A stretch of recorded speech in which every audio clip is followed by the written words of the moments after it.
día de hoy entonces vamos a estar hablando de los dones del Espíritu Santo. Esta es una clase de dos partes. En realidad nosotros la vamos a tener en una sola, la parte de contenido. Lo que va a quedar de tareitas es el que ustedes puedan leer y profundizar un poquitito más en lo que es cada don específicamente.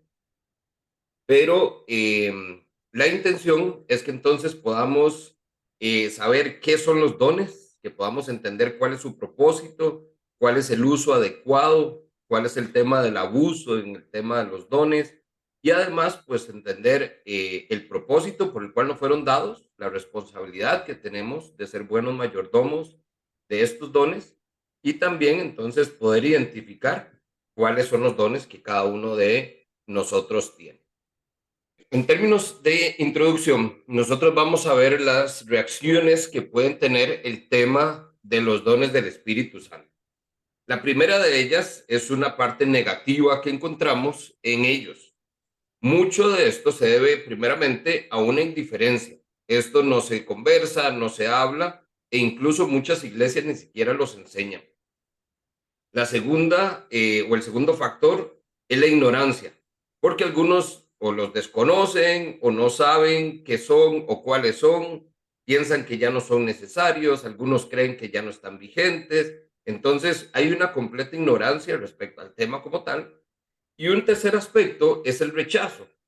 Hay gente que ha tenido malas experiencias previamente con el tema de los dones. Ha habido y hay todavía abuso en el ejercicio de los dones.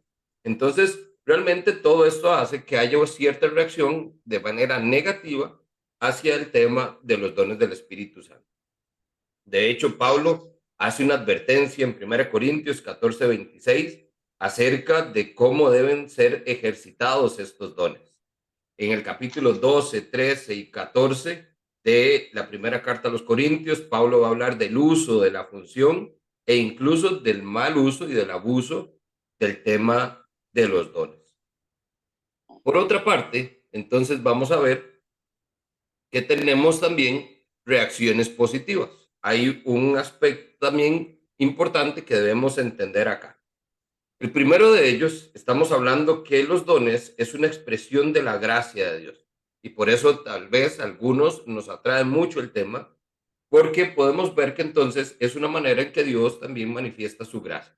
Primera de Pedro 4:10 dice, cada uno, según el don que ha recibido, ministreselo a otros, como buenos administradores de la multiforme gracia de Dios. La segunda parte positiva también en el tema de los dones es que son claves en el ministerio. Por eso es que es importante que ustedes lo conozcan, que nosotros como iglesia lo enseñemos, porque es una parte importante del motor ministerial que tiene la iglesia. Romanos 1:11, Pablo les escribe, dice, tengo muchos deseos de verlos para poder impartirles algún don espiritual que los fortalezca. En 1 Timoteo 4:14 le escribe a Timoteo en la carta, le dice, no descuides el don que hay en ti y que recibiste mediante profecía cuando se te impusieron las manos del presbiterio. Entonces, mucho de esto tiene que ver con esta parte activa de cómo se ponen en ejercicio los dones. Y la última parte también tiene que ver entonces con una diversidad en los dones. 1 Corintios 12:4 nos dice que hay diversos dones, pero un mismo espíritu. Hay diversas maneras de servir, pero un mismo Señor. Y hay diversas funciones, pero es un mismo Dios el que hace todas las cosas en todos. Entonces aquí vemos que toda la Trinidad está involucrada en el ejercicio de los dones. Esta diversidad, entonces, no solo era lo que decía Janina, ¿verdad? Es que son muchos, sino que también son muy diferentes entre sí. Hay diferentes dones, diferentes formas de usar estos dones, diferentes funciones o resultados en el ejercicio de estos dones. Por ejemplo, dos personas pueden tener un mismo don, pero su forma de ejercitarlos es completamente muy diferente. Veamos el ejemplo. Dos personas pueden ser evangelistas. Uno lo hace entonces a una persona de manera que va y evangeliza a cientos de personas. Va a una enseñanza, tiene la capacidad de expresión, de hablar a muchas personas y lo hace de una manera muy efectiva. Otra persona puede tener igual el don de evangelista, pero lo que hace es que va uno a uno. Se sienta con los vecinos, con los maestros, con los compañeros de trabajo y no deja entonces también de presentar el evangelio. Esto es entonces lo que hace que veamos que esta diversidad no solo es en cuanto a la cantidad y en los tipos de dones que vamos a ver, sino que también en la forma en que cada uno de nosotros los va a poner en práctica. Decían por ahí que cuando vamos a definir algo, es muy bueno y práctico empezar por definir lo que no son, para poder entonces entender realmente lo que sí son. ¿Qué no son los dones? Los dones no son habilidades naturales o talentos, que se llaman también. Estas son tendencias innatas relacionadas a cuatro factores: el conocimiento, la destreza física, las relaciones sociales o la parte estética o artística que algunos tenemos. Todos los creyentes realmente tenemos mucho de este mix, ¿ok? No tenemos una forma exacta, no todos somos iguales. Y por eso vamos a ver que cada uno de nosotros tiene ciertas habilidades ya naturales, innatas, que no necesariamente son dones del Espíritu Santo. Aquí vamos a ver que hay factores genéticos que intervienen y además esto no tiene nada que ver con que seamos creyentes o no. Tantos creyentes como personas incrédulas tienen estas habilidades y por eso usted va a ver muchas personas realmente que al no ser creyentes, no necesariamente es que tienen un don, pero por ejemplo el don de la música, son muy buenos pianistas, excelentes guitarristas, y eso es porque es una habilidad nata, un talento que ya trae, que no necesariamente es producto de el Espíritu Santo en la vida de esta persona. Segundo, los dones no son habilidades adquiridas. Entonces, hay una diferencia entre las habilidades naturales y las adquiridas. Aquí estamos hablando de aquellas que entonces son educacionales o básicas en el sentido de aprendizaje. Estas son las que nos ayudan a desarrollar una capacidad para influir a otros o hacia los propósitos de Dios. Igualmente, estas habilidades, entonces no todas las tenemos, pero sí varias personas las pueden entonces desarrollar. Es decir, yo puedo ir y llevar cursos de comunicación para poder hablar mucho mejor, puedo ir y aprender un poco de trabajo en equipo, comunicación asertiva. Todo esto son entonces esas habilidades que van a hacer que yo pueda desenvolverme mejor en varios entornos, pero de nuevo, no son dones del Espíritu Santo. Lo importante a tener en cuenta es que todo lo que somos lo hemos recibido de parte de Dios. Entonces, los talentos o las habilidades naturales y las habilidades adquiridas sí vienen de parte de Dios. Cada persona lo tiene. Todo lo que tenemos y todo lo que somos proviene de Dios, pero no son dones recibidos por el Espíritu Santo. Dice Juan 3:27, nadie puede recibir nada a menos que Dios lo conceda desde el cielo. Entonces, llegamos a una última parte donde también, según lo que vimos la semana anterior, nos damos cuenta que los dones del Espíritu Santo no es el fruto del Espíritu, ni el fruto son los dones del Espíritu.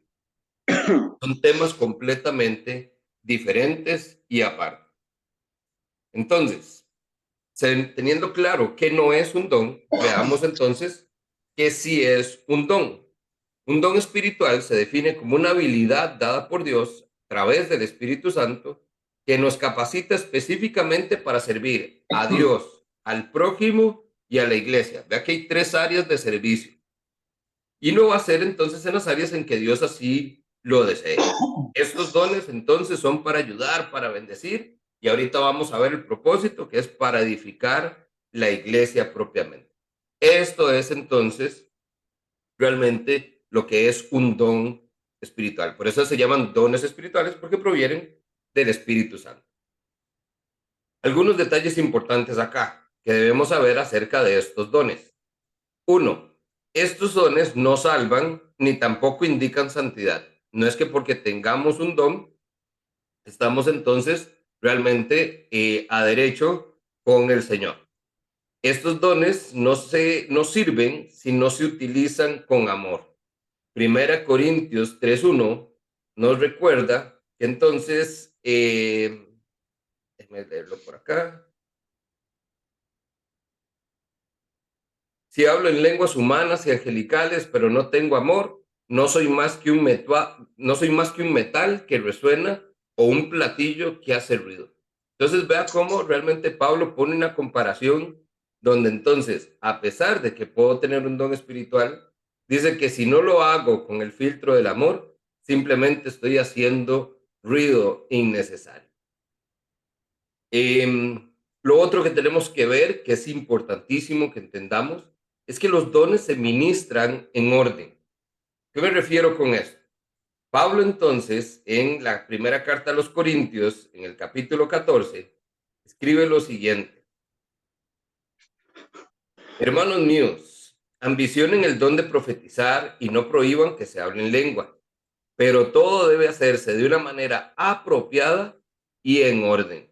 Entonces, mucho del abuso que hay en el tema de los dones del Espíritu Santo, especialmente con los que tienen que ver de profecía y de hablar en lenguas, han sido entonces mal usados en el sentido de que entonces nada más hay demasiada libertad y entonces parece aquello, ¿verdad? Que está haciéndose mucho, es mucho ruido, nadie está entendiendo nada y esto es porque entonces se pierde el control de lo que se está haciendo, olvidando que entonces Dios es un Dios de orden y un Dios de control. Esto se hace bajo la guía entonces del Espíritu Santo, que es el que va a hacer que todo se haga de la manera correcta. Ningún don es más importante que otro. Pablo va a tener una advertencia también en esa primera carta a los Corintios, justamente porque hay gente que cree que los que hablan en lenguas, que los que tienen el don de profecía, son seres superiores espiritualmente hablando, ¿verdad? Porque entonces tienen mayor visibilidad tal vez en el ejercicio de sus dones que otras personas, y esto pasa en muchas iglesias, donde entonces si usted no habla en lenguas, de una vez dice, no, es que usted no ha recibido el bautismo del Espíritu Santo, y usted entonces todavía no ha nacido de nuevo, y hay un montón de cosas que realmente están fuera de lugar, porque en ninguna parte de la Biblia se establece que haya importancia mayor o menor en los dones. Tampoco es más grande o más importante la persona que tiene más dones. Vamos a ver entonces que es el Espíritu Santo el que reparte estos dones. Dice que todos tenemos al menos uno de esos dones, pero hay personas que tienen más de un don. Entonces, no porque yo tenga más dones que otra persona, me hace más o menos creyente o un mejor creyente. Y también, por último, no debemos entonces manipular. Uno de los grandes problemas que hay con el tema de los dones es que la gente se llena de orgullo y cree que se trata de él o de ella cuando es todo lo contrario. Los dones no son para beneficio personal, sino que es para beneficio de otros. Primero Pedro 4:10, ponga cada uno al servicio de los demás el don que haya recibido y sea buen administrador de la gracia de Dios en sus diferentes manifestaciones. Romanos 12 dice que es para servir a otros. Primera Corintios 14:26 dice, por lo tanto, hermanos, cuando ustedes se reúnan, tal vez cada uno tenga un salmo, una enseñanza, una revelación, un mensaje en lengua extraña o una interpretación, pero todo debe hacerse para la edificación. Y Romanos 1:11, tengo muchos deseos para verlos, para impartirles un don espiritual que los fortalezca. Entonces, estas son solamente algunas de las citas, no es una lista exhaustiva ni limitada, simplemente es ilustrativa. Esto es para que entendamos cuáles son los propósitos. Los resumimos, es para capacitar, para hacer el bien, para administrar la gracia, para servir, para edificar y para fortalecer el cuerpo de Cristo, que es la iglesia. ¿Cuántos dones hay? Realmente no es tanto la cantidad de dones, sino lo que podemos demostrar, digamos, bíblicamente y acercarnos a responder esta pregunta de cuántos son los dones. Lo que tenemos y vamos a encontrar en la Biblia son listas de dones. Es decir, hay 5 pasajes específicos que de una u otra manera enlistan una serie de dones y de ahí es entonces donde lo sacamos. Estas listas son las que entonces están viendo ahí en pantalla y algunos aspectos importantes. Estas listas son todas diferentes entre sí. No tiene ninguna lista todos los dones y no hay un don que sea mencionado en todas las listas. Es decir, son listas como complementarias, por decirlo así. Por ejemplo, Pablo, que es el que tiene una de las listas más largas, tal vez un poquito más cantidad de dones mencionados, lo que vamos a ver es que Pablo no se proponía compilar una lista exhaustiva de los dones cuando menciona esto. Simplemente quizás era algo específico, por lo cual entonces lo estaba mencionando, pero no necesariamente con la intención de hacer una lista que todos dijéramos, bueno, esta es la que voy a recortar, voy a imprimir, voy a pegar, para entonces tener ahí de referencia para saber cuáles son, porque esa es la lista. Lo que sí vamos a encontrar es que hay superposición entre los dones que se mencionan en las listas, ¿verdad? Y además vamos a ver que en algunos casos también se menciona la actividad y no necesariamente el sustantivo que describe a la persona que lo desarrolla. ¿A qué me refiero? Por ejemplo, uno de los dones es profecía, pero vean entonces en la lista de Efesios 4 que el don que se está mencionando ahí es el rol, es decir, menciona profeta, no necesariamente la profecía como tal. ¿Ok? Entonces, ¿cuántos dones hay? Realmente va a depender mucho de qué tan específicos queramos ser, pero nosotros podemos ver que hay una lista tan corta como la de Pedro, que solamente menciona dos, así como otras que son entonces un poco más extensas. Pero de nuevo, no se trata de llegar y decir, esta es la lista, ¿verdad? Porque incluso en otros pasajes se nos habla mucho del ejercicio de esos dones y no necesariamente lo estamos tomando como una lista tal cual. Eh, Ahorita al final les voy a compartir el enlace donde pueden descargar todo el material. En el material ustedes van a poder encontrar entonces todos estos dones que están descritos acá con una pequeña descripción, sustento bíblico, referencias, para que entonces ustedes para que puedan profundizar un poco más en qué es cada uno de esos dones y a qué hace referencia. ¿Okay? Nada más, por ejemplo, en estas listas nosotros también podemos agregar primera Pedro 4:9, habla de la hospitalidad. En las escrituras también encontramos el tema de misioneros o misiones y el tema de intercesión, que tiene que ver más con la misericordia. Entonces, en otros pasajes de la Biblia también vamos a encontrar menciones como estas, pero simplemente eh, lo que nos da es justo lo que estamos conversando. Entonces, no se trata de decir cuál es la lista, sino entender que todas las escrituras nos están hablando de estos dones, solo que tenemos que ser un poquito más específicos. Un resumencito ejecutivo es 1 Pedro 4:10. Dice, cada uno ponga al servicio de los demás el don que haya recibido, administrando fielmente la gracia de Dios en sus diferentes formas. El que habla, hágalo como quien quiere expresar las palabras mismas de Dios. El que presta algún servicio, hágalo como quien tiene el poder de Dios. Así Dios será en todo alabado por medio de Jesucristo, a quien sea la gloria y el poder por los siglos de los siglos. Es decir, todo esto no se trata entonces de cuáles tengo yo y la lista, y si yo tengo una lista grande, se trata de que todo lo que yo haga lo voy a hacer para el Señor. Y al final de cuentas, Dios es el que tiene que ser alabado por medio de todo. Una preguntita ahí adicional, esto es como un paréntesis.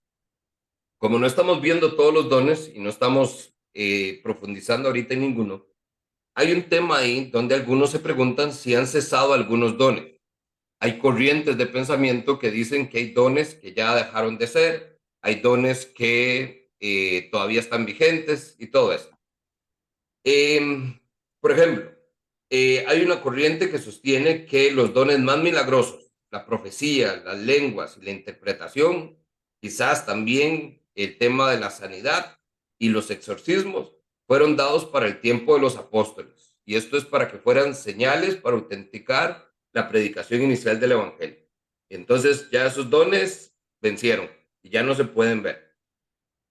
La idea que Dios trajo de cierta manera en el Antiguo Testamento, pero ya no es así, viene de una corriente llamada dispensacionalismo y lo sacan de este pasaje, Hebreos 1, versos 1 y 2.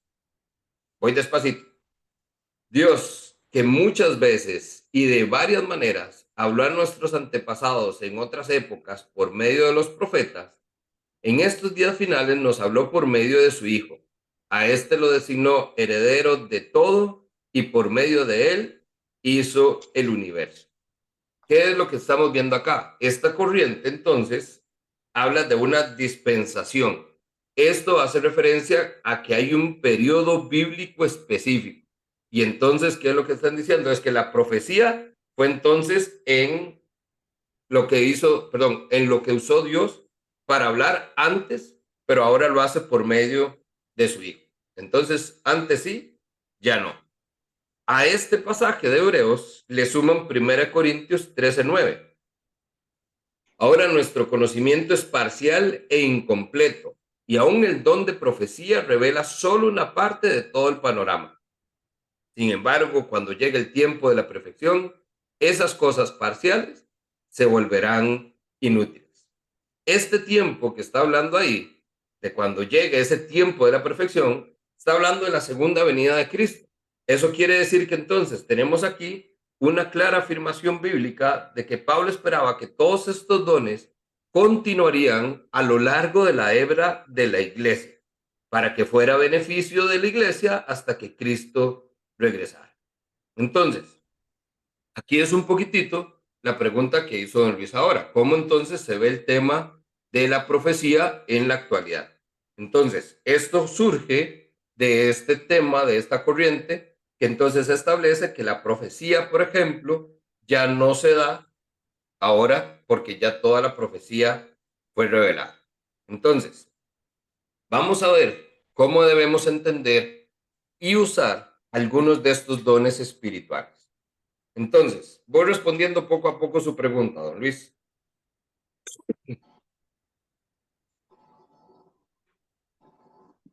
La profecía. La profecía es decir algo que Dios ha traído espontáneamente a la mente. No es, y esto es importante, una predicción del futuro, ni proclamar una palabra del Señor, ni una predicación poderosa. Entonces, cuando la gente viene y dice que es que yo tengo algo que decir de parte del Señor, realmente entonces tenemos que ver que la profecía debe ser entonces confirmada con las escrituras. Si entendemos que la Biblia en este aspecto de que ella es suficiente, toda, ya toda la revelación fue dada y esas las escrituras. Si alguien me está diciendo algo de parte de Dios, tiene que estar en la Biblia.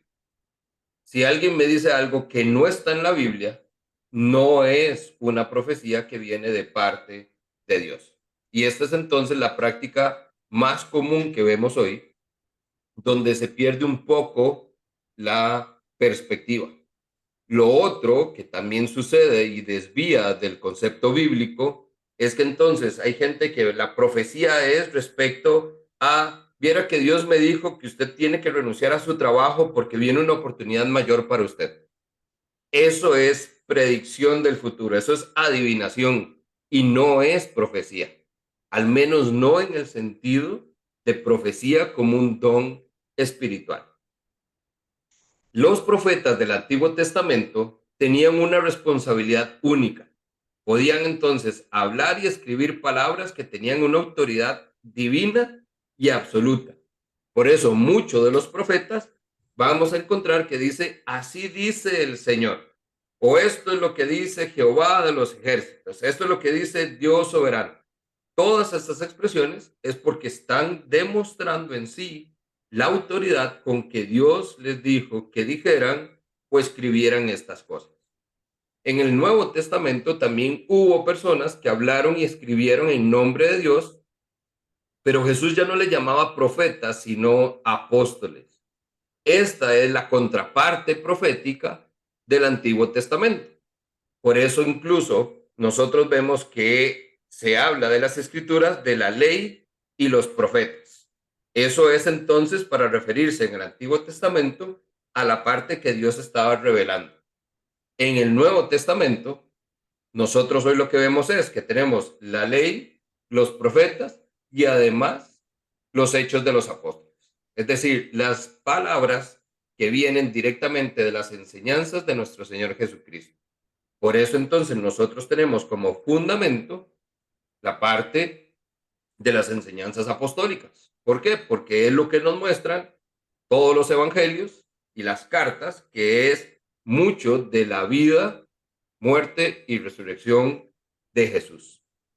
Con la venida entonces del Espíritu Santo, una vez que ya Jesús se va y promete enviar al Espíritu Santo, el don de profecía se va a extender a miles de personas en el pueblo de Dios.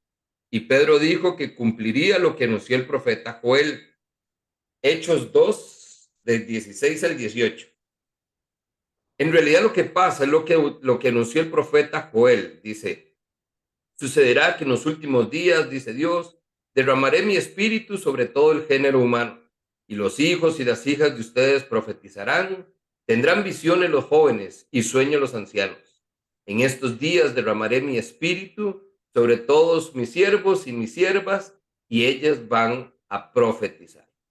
Entonces, así como el oficio de sacerdote en el Antiguo Testamento estuvo reservado por unos pocos, en el Nuevo Testamento nosotros vemos que todo miembro del pueblo de Dios es también sacerdote. Asimismo, entonces, el oficio de profeta cambia, pero la autoridad es mucho menor. Es decir, todavía hoy vamos a ver que estas personas con un don de profecía tienen una autoridad, pero no se compara con la autoridad que tuvieron los profetas que trajeron la revelación de la palabra de Dios mientras Dios no estuvo aquí en este mundo. ¿Existe alguna evidencia de profetas en Jerusalén? Por ejemplo, Hechos 11:27. Hubieron profetas en Antioquía, Hechos 13:1. En Tiro, Hechos 21:4. En Cesarea, Hechos 21:8. En Roma, Romanos 12:6. En Corintio, 1 Corintios 14. En Tesalónica, 1 Tesalonicenses 5:20. Y en las iglesias a las cuales Juan escribió, 1 Juan 4, versos 1 y 2.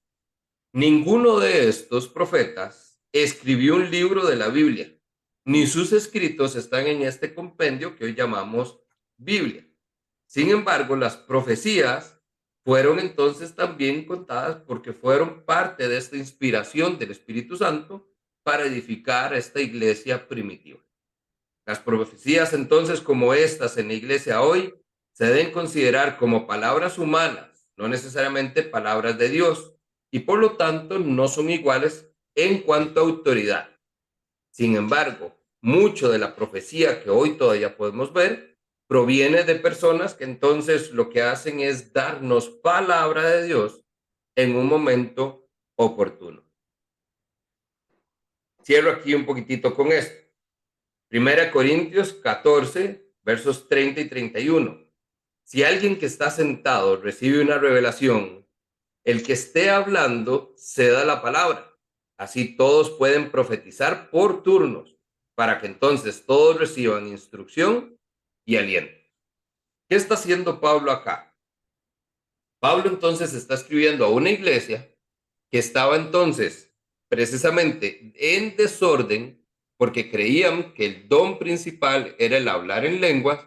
Entonces todo el mundo estaba hablando en diferentes lenguas y nadie se estaba entendiendo.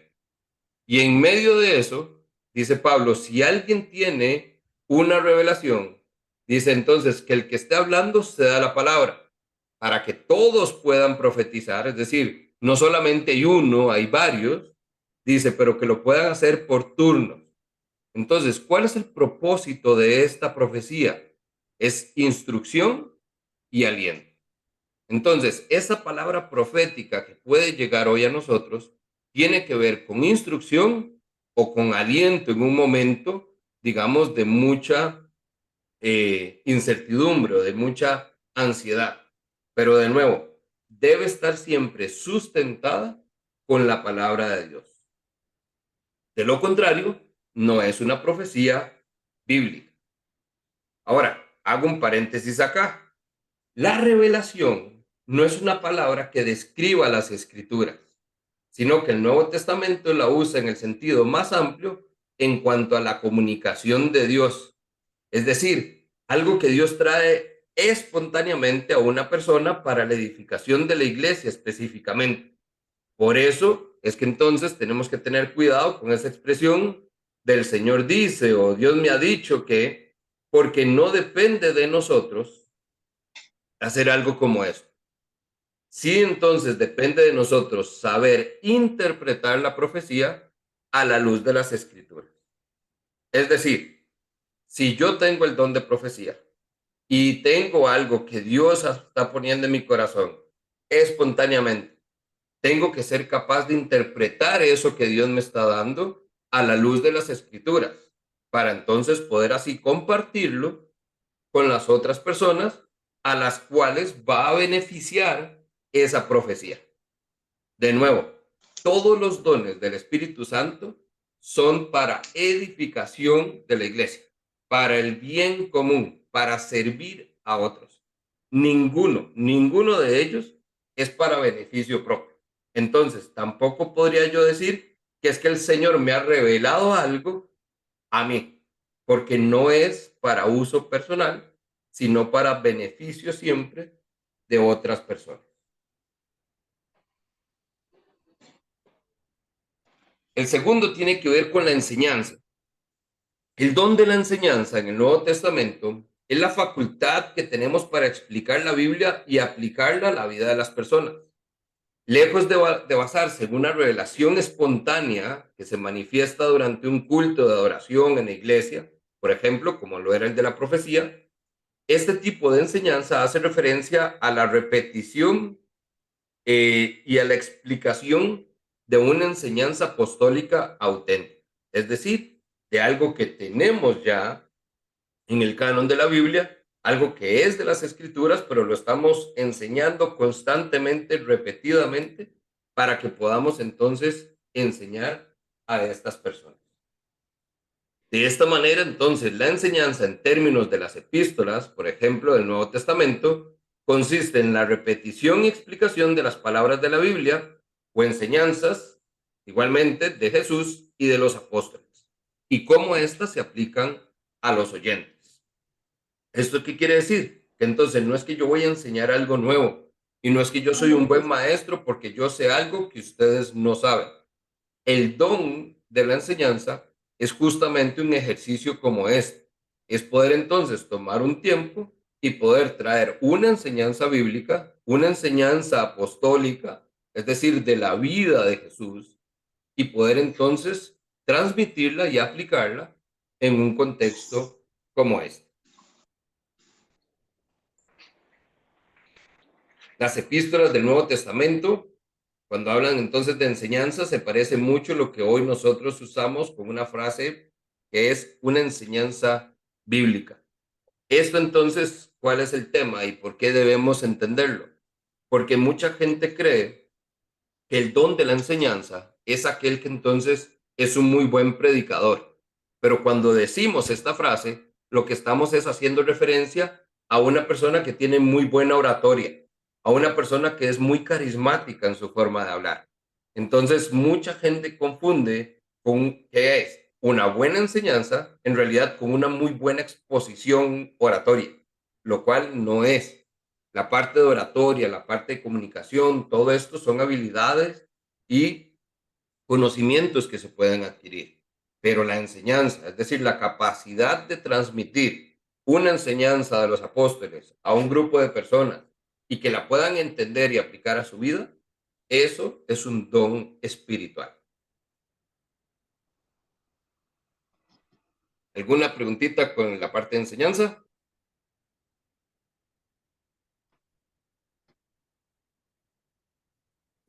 Seguimos. La sanación. La sanación es también muy particular. Está claro que actúa como una señal para poder autenticar el mensaje del Evangelio, es decir, para poder mostrar que el reino de Dios ha llegado. La curación da consuelo a los enfermos y con ello entonces demuestra el atributo divino de la misericordia para aquellos que están afligidos.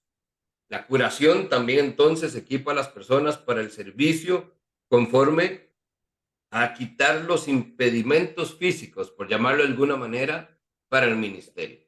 Y de la misma manera también la curación da una oportunidad de que Dios se glorifique cuando las personas ven evidencia física de su bondad, de su amor, de su poder y de su presencia. Entonces, mucho del tema de la sanación es que nosotros vemos que esto genera también cierta exposición a un aspecto sobrenatural que no todos estamos acostumbrados a ver. Poner las manos sobre las personas parece haber sido el medio principal que usó Jesús para sanar. Recuerde que casi siempre cuando alguien se le acercaba, Jesús no tenía miedo también en acercarse, incluso con aquellos que padecían lepra. Recuerde que tocar un leproso no solo era prohibido, que era impuro, sino que era también una práctica que nadie veía. Y Jesús no tuvo miedo en tocar a los leprosos. Ellos que entonces le pedían a Jesús que lo sanara. Jesús también entonces decía, ven, pon tu mano sobre ella y vivirá. Entonces no es que Jesús era el que tenía manos, que podríamos decir que tenían poder y magia. Nosotros también podemos ver eso a través de nosotros hoy en día. Otro símbolo material del poder sanador era la unción con aceite. Entonces los discípulos vemos que sanaban a enfermos ungiéndolos con aceite, dice Marcos 6:13. Jesús le dice a los ancianos de la iglesia que unge al enfermo con aceite a la hora de orar, Santiago 5:14. Todos estos métodos que vemos en Jesús y en los discípulos para curar enfermos varían en cuanto a forma, pero no el fondo. Sigue siendo entonces una práctica que podía entonces realmente, de una manera sobrenatural, traer entonces sanidad física a alguna condición que tuvieran las personas. Ahora, ¿por qué es que hay que tener cuidado con esto? Porque entonces hay muchas personas que se dejan decir que son sanadores. Hay gente que incluso ha llegado al punto de decir, bueno, yo soy un sanador y yo solo sano cáncer de hígado.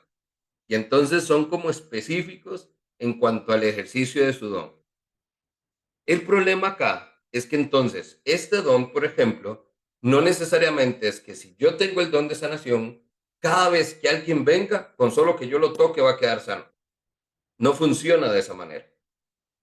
Incluso puede pasar que el don de sanación sea algo único. O sea, yo tuve la oportunidad de estar hablando con alguien, esta persona estaba en silla de ruedas, oré y realmente le pedí a Dios que hiciera algo y esta persona se sanó. Y fue un evento aislado y nunca más me volvió a suceder. Esta es la forma en que esto se da. ¿Por qué? Porque no necesariamente hablamos de que el don de sanación es un poder mágico que tiene una persona que entonces todo lo que toca queda sano. La última parte tiene que ver con las lenguas y la interpretación. Esta sí es un poquito más profunda, precisamente porque es el tema que Pablo más aborda en la parte donde escribe a los Corintios. En Pentecostés, que es lo que se narra en Hechos 2:4, el resultado fue que los judíos que estaban ahí de visita en Jerusalén, procedentes de varias naciones, oyeron en su propio lenguaje una proclamación de las maravillas de Dios. ¿Qué quiere decir? Entonces, cuando el Espíritu Santo llegó, estas personas comenzaron a hablar en lenguas que no conocían.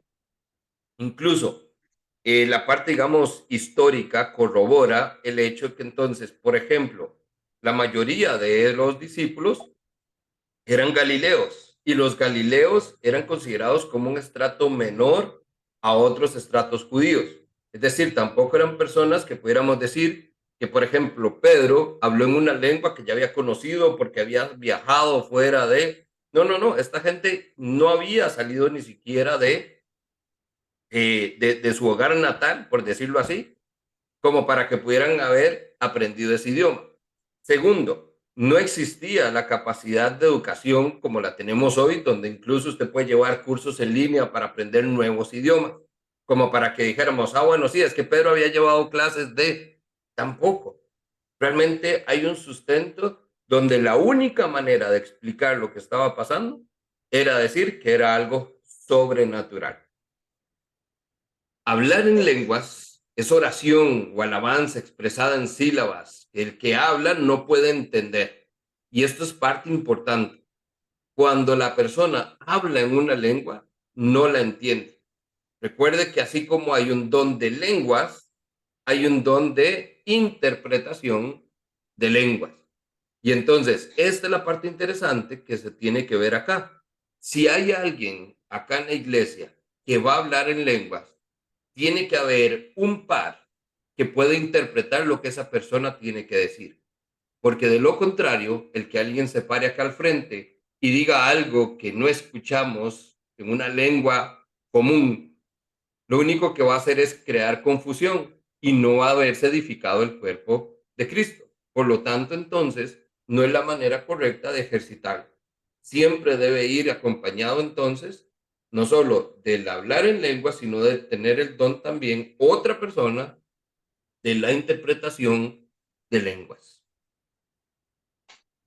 Pablo habla de hablar y cantar en lenguas cuando dice, ¿qué debo hacer entonces? Pues orar con el espíritu, pero también con el entendimiento. Cantar con el espíritu, pero también con el entendimiento. 1 Corintios 14:14. Pablo dice que el que habla en lenguas no habla a los demás, sino que está hablando a Dios. Muchas veces, y esto no es una norma, simplemente es algo que se ve frecuentemente, las personas que hablan en lenguas son personas que normalmente también ministran a través de la canción o del ministerio de alabanza, porque entonces se dice que es una manera de poder cantarle a Dios, de alabarle a Dios, de poder exaltar a Dios, que llegan a un punto donde sus palabras no son suficientes para poder describir quién es Dios o qué es lo que le quieren decir a Dios. Y por eso es que se da este don de hablar en lenguas. De modo similar, entonces, si hay alguien que lo hable, pero lo está haciendo nada más para dar el show, para que otros vean que tengo el don, es donde pierden sentido. Y esto justamente fue lo que pasó en Corintio. Todo el mundo lo estaba haciendo, pero porque querían ser vistos, porque querían que dijeran, es que esta persona tiene el don de hablar en lenguas, porque creían que eso los hacía mejores. Pero de nuevo, no es esta la intención que Dios tiene con este don.